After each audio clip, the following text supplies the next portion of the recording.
রবিবার মিউনিখে UEFA Nations লিগের ফাইনালে স্পেনকে টাইব্রেকারে 5-3 ব্যবধানে হারিয়ে জিতল পর্তুগাল।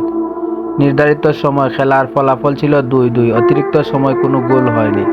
অবশেষে টাইব্রেকারে জিতল পর্তুগাল। 17 বছরের লামিন ইয়ামালকে টেক্কা দিলেন 40 বছরের ক্রিস্টিয়ানো রোনালদো। সেমিফাইনালে ফ্রান্সকে 5-4 গোলে হারিয়ে খেলতে নেমেছিল স্পেন। অন্যদিকে পর্তুগাল হারিয়েছিল আয়োজক দেশ জার্মানিকে। রবিবার দুই দলের খেলায় কে মাঠ দখল নিতে পারে তার দিকে চোখ ছিল। পাশাপাশি এই লড়াইকে ইয়ামালের সঙ্গে রোনালদোর দ্বৈরথ বলে বর্ণনা করা হচ্ছিল। পেনাল্টি শুটআউটে পর্তুগালের হয়ে গোল করেন গসলু রামোস, বিন্টিহা, রুনু ফার্নান্দেস, নুনু মেন্দেস এবং রুবেন নেভেস। স্পেনের হয়ে মিকেল মেরুনি, অ্যালেক্স বায়ানা এবং ইস্কো গোল করে চতুর্থ শটে আলভারো মোরাতার প্রয়াস বাঁচিয়ে দেন পর্তুগালের গোল। পঞ্চম শটে নেভেস গোল করেই নেশনস লিগ জিতে নেয় পর্তুগাল।